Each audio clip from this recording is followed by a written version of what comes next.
हे super fans, तो आज के आमी हाजिर हुएছি मार्वेलेर একটা জনপ্রিয় চরিত্র সেন্ট্রির অরিজিন ভিডিও নিয়ে। বেসিক্যালি সেন্ট্রিকে বলা হয় মার্ভেলের সুপারম্যান। তবে সত্যি কি সেন্ট্রি সুপারম্যানের মতো, আর সে সুপারম্যানের চেয়ে বেশি না কম পাওয়ারফুল? এইসব প্রশ্ন অনেকের মনেই ঘুরে বেড়ায়, আর তাই সব প্রশ্নের উত্তর পেয়ে যাবে আজকের অরিজিন ভিডিওতে।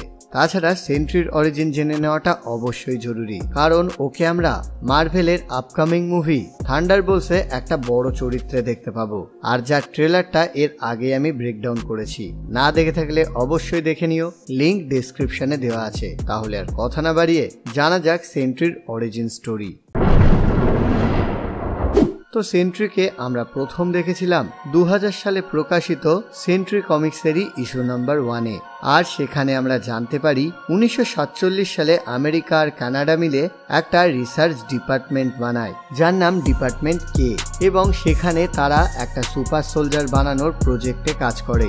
তবে এখানে তারা সুপার সোলজার সিরামের পাওয়ার 1000 গুণ বাড়িয়ে দেওয়ার কাজ করে, কিন্তু তারপরই ঘটনাচক্রে প্রজেক্টকে বন্ধ হয়ে যায় এবং তারপর ওই প্রজেক্টটাকে একটা প্রাইভেট কোম্পানির জিম্মায় সঁপে দেওয়া হয়। তবে সেখানে এই প্রজেক্ট আর তেমন এগোয় না, কিন্তু তারপর কেটে যায় প্রায় 10 বছর। একদিন এক ড্রাগ অ্যাডিক্ট রবার্ট রেনল্ড ঘটনাক্রমে সেই প্রজেক্টের ল্যাবে পৌঁছে যায় এবং তারপর সে সেখানেই থাকা সিরামটা ভুলবশত খেয়ে ফেলে, যেটা ছিল গোল্ডেন সেন্ট্রি সিরাম।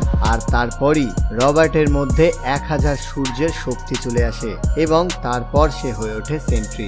এই ঘটনার পর সরকার সেন্ট্রি প্রজেক্ট আবার চালু করে এবং তখন ওরা সেন্ট্রির উপর নানান রকম পরীক্ষা নিরীক্ষা করতে থাকে, মানে এক কথায় ওর পাওয়ার সম্পর্কে রিসার্চ করে। এরপর সেন্ট্রি নিজের জন্য একটা সুপার হিরো কস্টিউম বানিয়ে সুপার হিরোদের মতো কাজ করা শুরু করে দেয়। আর তারপর যত দিন যায় সেন্ট্রি নিজেকে একজন ভালো সুপার হিরো হিসেবে প্রমাণ করে দেখায়। পাশাপাশি সে অনেক রকম সুপার হিরো টিমে যোগ দিয়ে তাদেরকে নানান মিশনে হেল্প করে, যেমন অ্যাভেঞ্জার্সের টিমে, ফ্যান্টাস্টিক ফোরের টিমে, এক্সম্যানদের টিমে ইত্যাদি। এমনকি একবার সে ডক্টর ডুমকে হারাতেও সক্ষম হয় এবং এই সব কারণেই সেন্ট্রি সুপার হিরোদের মাঝেও ভীষণ পপুলার হয়ে যায়। এরপর সবকিছু ঠিকঠাক চলছিল, কিন্তু তখনই সেন্ট্রির মধ্যে ওই সিরামের কারণেই মাল্টি পার্সোনালিটি ডিসঅর্ডারের রোগ চেপে ধরে, যে কারণে ওর একটা দ্বিতীয় সত্তা তৈরি হয়, যার নাম দ্য ভয়েড।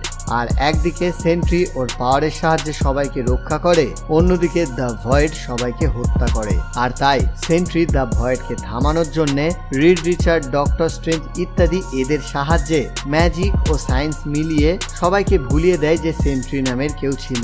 ফলে সেন্ট্রি যেহেতু নেই, তাই ভয়েডের অস্তিত্ব আর থাকে না। কিন্তু এরপর কেটে যায় বেশ কিছু বছর। তারপর এক সময় পৃথিবীকে বাঁচানোর জন্য রবার্টকে আবার সেন্ট্রিতে পরিণত হতে হয় এবং সেন্ট্রির পাশাপাশি জেগে ওঠে দ্য ভয়েডও। তবে 2020 সালের কিং অফ ব্ল্যাক কমিক্সের প্রথম ইস্যুতেই সেন্ট্রি মারা যায়। তো এই ছিল সেন্ট্রির অরিজিন। এবার বলা যাক এর পাওয়ারের ব্যাপারে। আর পাওয়ারের ব্যাপারে সেন্ট্রির তুলনা সুপারম্যানের সাথে হলেও সুপারম্যানের যা যা পাওয়ার আছে সেন্ট্রির সেই পাওয়ার ওর চেয়ে অনেক গুণ বেশি আছে। মানে এক কথায় সেন্ট্রি সুপারম্যানের চেয়েও বেশি পাওয়ারফুল। পাশাপাশি সে একরকম ইমমর্টাল টাইপ বলা চলে, মানে বুঝতেই পারছো তাকে হারানো কতটা কঠিন। তো যাই হোক, এবার দেখার যে এমসিইউতে সেন্ট্রিকে কেমন ভাবে দেখানো হয়। আপাতত এই ভিডিওটা এই পর্যন্ত। এই ভিডিওটা কেমন লাগলো কমেন্টে জানাও, যদি ভালো লাগে লাইক করো, বন্ধুদের সাথে শেয়ার করে দাও, আর চ্যানেলে নতুন হলে অথবা মার্ভেল বিষয়ক নতুন নতুন ভিডিওর জন্য চ্যানেলটাকে সাবস্ক্রাইব করে দাও। টাটা।